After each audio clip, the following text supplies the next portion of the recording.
Hi, I have another Flat Stanley story for you today. This is Flat Stanley and the Firehouse. I got to see a lot of your Flat U's on Zoom today, and that was super fun to see the outfits and see what you're doing with your Flat U's. Stanley Lambchop lived with his mother, his father, and his little brother Arthur. Stanley, I'm going to turn this a little bit. Stanley was 4 feet tall and a foot wide and half an inch thick. He had been flat ever since do you remember what fell on him? A bulletin board fell on him.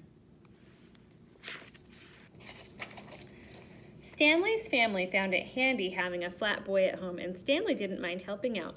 Stanley held tools for his father while Mr. Lambchop repaired the car. Stanley helped Arthur practice his backflips. Stanley gave Mrs. Lambchop a perfect place to roll out pie crust, except when he felt ticklish. So he was like the board she rolled on when she was doing pie crust, but he said it made him feel ticklish. Stanley made a good stencil too. Hold still, said Arthur. Stanley held his breath as Arthur traced him carefully. Children all over the city were entering a poster contest for Fire Safety Month. I hope we win the trip to the firehouse, said Arthur. Me too, said Stanley. I've always wanted to slide down the pole.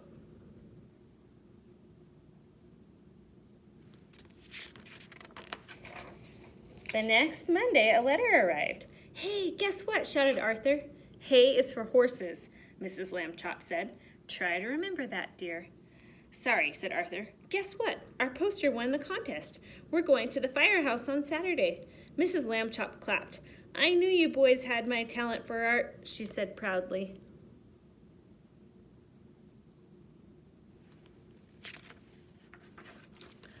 Stanley and Arthur practiced fire drills all week long. Arthur crawled around the house on his hands and knees. Stanley did the stop, drop, and roll, mostly the roll. At last Saturday came. The Lambchops drove to the firehouse. Welcome, bellowed Chief Abbott. A puppy bounced at his feet. Arf, arf, arf, arf. Don't mind Spark, said the chief. He's still in training. So Stanley was able to roll himself up really well because he is so flat, and that's why he's good at stop, drop, and roll. Chief Abbott led the Lambchops through the firehouse kitchen. We firefighters cook up some tasty meals, he said. Mr. Lambchop got out his camera and he took a picture of a pot of chili. Everyone went on to the bunk room. Very nice, said Mrs. Lambchop. Can I see the truck, said Arthur. Of course, said Chief Abbott. He led everyone down to the garage. Stanley was disappointed. He wanted to get there. He wanted to get there by the pole, so he wanted to slide down the fire pole.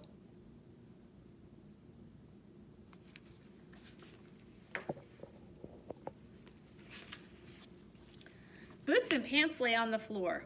Oh my, said Mrs. Lambchop. I could tidy up if you'd like. Chief Abbott laughed. We leave these out so we can jump into them in an emergency, he said. Neat, said Stanley. Chief Abbott pointed to the ladder truck. Climb on up if you'd like. Wow, said Arthur. The boys scrambled onto the truck. Spark was right behind them.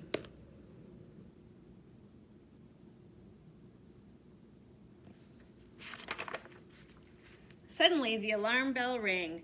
Chief, code 9 on Oak Street, called a firefighter. The chief turned to the Lambchops. How would you folks like to come along on a rescue? A rescue? Will it be safe? Asked Mr. Lambchop. You bet, said Chief Abbott. Code 9 means a cat up in a tree. Probably furball again. Mr. Lambchop looked at his wife. She gave a little nod. Yes, yelled Stanley and Arthur.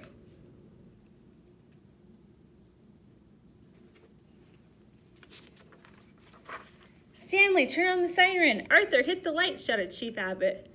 My goodness, is that necessary? Asked Mrs. Lambchop. No, said Chief Abbott. It's just more fun this way. The truck raced out of the station. Soon it pulled up to a tall tree. A tiny cat shivered at the top.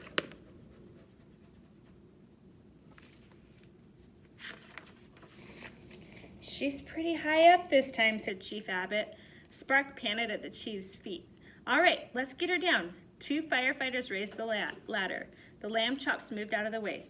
Chief Abbott climbed until Furball was just a few feet away. "Good kitty," he said, stretching out his hands. "Come here, Furball."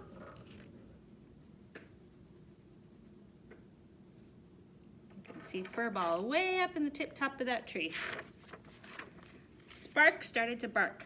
"Arf, arf, arf." For a second, Furball froze. Then she jumped the other way. "Furball!" cried Chief Abbott. He was too late. Furball was heading for the ground. The lamb chops looked up. Their mouths were open in surprise.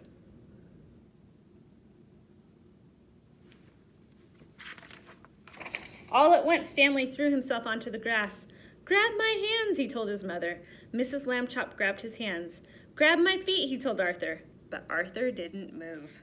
"Hey," shouted Mrs. Lamb Chop at the top of her lungs. "Grab his feet." Arthur blinked. He grabbed Stanley's feet.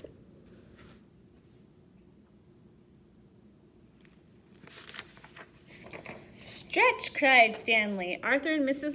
Lamb Chop stretched Stanley between them. They were not a second too soon. Boing! Meow! Furball bounced on Stanley's belly, then landed safely on the ground. The firefighters started clapping. So Stanley's so flat they can bounce on him almost like a trampoline. Arthur and Mrs. Lamb Chop stood Stanley back up. Arthur looked at his mother. "Hay is for horses," he said. "Remember?" Mrs. Lamb Chop grinned. "Good work, Lamb Chop," said Chief Abbott, racing over. "How can we ever thank you?" "Well," said Stanley, "there is one thing." What do you guys think it is? I have an idea. Yep, that's what I thought. Whee! So Stanley got his ride on the fire pole. Okay, for your journal writing today, it says, "What did I do? Explain why what your flat person did while it was away." So you get to write about something your flat you has done since it's been with you. I saw Lauren's writing today. Wow, Lauren, it's looking good. And Lauren's remembering to do her checklist down here. Don't forget, it helps you to remember everything you need for your writing. All right, bye, first graders.